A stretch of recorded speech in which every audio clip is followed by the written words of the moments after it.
Police in Romania are questioning Andrew Tate, the controversial social media figure. Andrew Tate and his brother Tristan have visited a police station in Romania's capital, Bucharest. The BBC has often been accused of twisting the truth.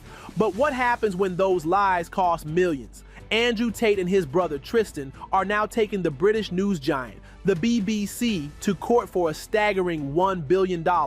Over time, the Tate brothers have been the subject of serious allegations, many of which the BBC reported as fact without solid proof. These false claims, they argue, have not only harmed their reputations, but also their businesses, leading to severe financial losses. Now, they're seeking justice, but what exactly did the BBC get wrong? How did these false stories impact their lives so drastically? Let's see.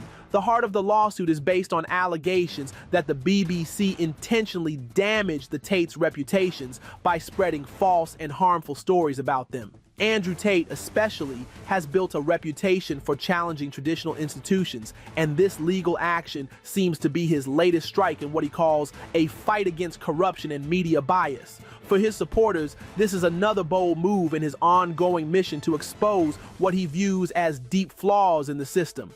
On the other hand, his critics see it as just another act of controversy. But no matter where you stand, there's no denying the attention this case is grabbing. Now, here's where it gets even more intriguing. Recently, Andrew Tate released a manifesto as part of his leadership bid for the newly formed Brave political party in the UK. In it, Tate goes after the BBC with sharp words, calling it a rotten institution. He makes serious accusations, claiming the network has covered up sexual abuse, enabled child exploitation, and even created content that he believes crosses into pornographic territory. These aren't just random claims. They are explosive charges aimed directly at one of the world's most trusted media outlets. Whether you agree with him or not, it's clear that Tate is provoking a powerful reaction with this rhetoric. His manifesto has been widely shared by his supporters, many of whom see the BBC as part of the establishment. Tate argues, is failing the British public. But this lawsuit isn't just about the BBC or even defamation. It's part of a much bigger picture. Tate has positioned himself as a disruptor, taking on traditional institutions, and this legal battle is another chapter in his ongoing challenge to what he calls media and political corruption. Now, let's examine these things straightforwardly. Andrew and Tristan Tate have been at the center of controversy for years. From accusations of human trafficking to claims that they ran a criminal gang, their names have been all over the news for reasons far from positive. But despite these serious allegations, they've built a huge following. Whether people see them as fighters against a corrupt system or as figures who thrive on controversy, one thing is clear: their influence is massive. And now, this lawsuit against the BBC might be their boldest move yet. According to Andrew Tate, the BBC's actions are part of a much larger problem within what he calls legacy media. He has long criticized traditional news outlets, accusing them of pushing agendas instead of reporting facts. His recent manifesto digs even deeper into this argument, claiming that the BBC has become a symbol of institutional failure. He argues that the network isn't just failing the public, it's actively harming society. However, the fact is that a $1 billion lawsuit is no small matter. And if the Tates win, it could have a significant impact on the UK media industry as well as the global media industry. It would force serious conversations about journalistic ethics, accountability, and the power that media outlets have over public figures. On the other hand, if the lawsuit fails or the BBC successfully defends itself, it could be a huge blow to Tate's credibility. Either way, millions will be watching closely as this legal fight unfolds. So why is this lawsuit making headlines now? Some believe it's a strategic move by the Tates to divert attention from their ongoing legal troubles in Romania. As many of you know, both Andrew and Tristan have faced serious accusations. In December 2022, Romanian authorities arrested Andrew and Tristan Tate on serious charges, including human trafficking, rape, and forming an organized crime group. Prosecutors accused them of exploiting women in Romania, the United States, and the United Kingdom. By mid-2023, they were indicted and placed under house arrest. However, in December 2024, a Romanian appeals court found procedural errors in the prosecution's case, preventing the trial from moving forward. Even so, the case remains open and the legal fight is far from over. As the battle continues, the Tates have been vocal about their criticism of the BBC's coverage.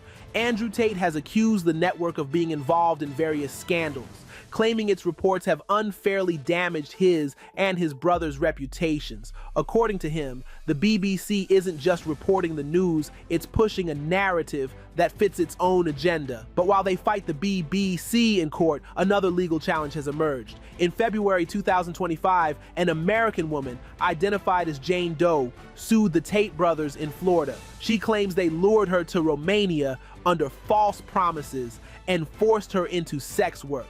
This lawsuit came after the Tates had already filed a defamation case against her in 2023, which her legal team argues was an attempt to silence her as a witness.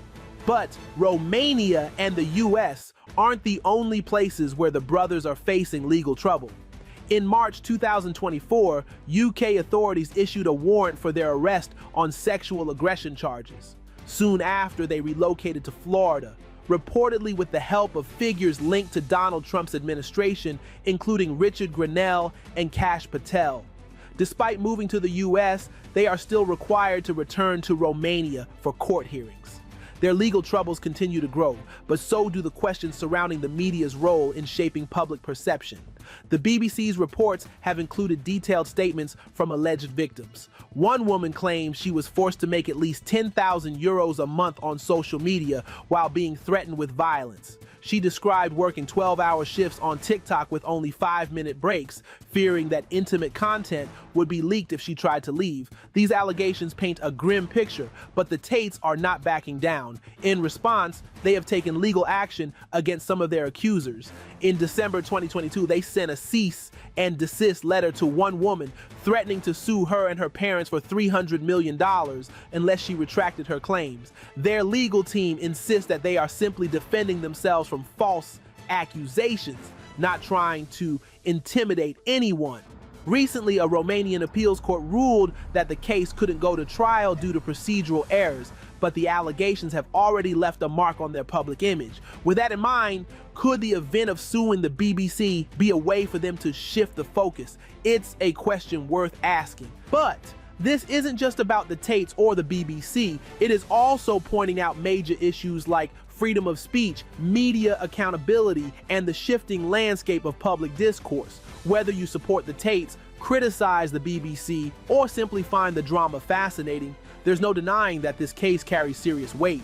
The outcome could shape future battles between powerful media organizations and high-profile individuals. Recently, Andrew Tate shared his thoughts on Mark Zuckerberg's appearance on the Joe Rogan Experience, where the Meta CEO discussed the decline of masculine energy in corporate culture. Tate seized the moment to emphasize his belief that society has become overly sanitized and hostile toward men who embrace traditional masculine roles. As always, his comments stirred up strong reactions. Are these views a necessary response to modern trends, or do they reflect an outdated view of masculinity? For his supporters, Tate's willingness to challenge powerful institutions like the BBC is what makes him stand out.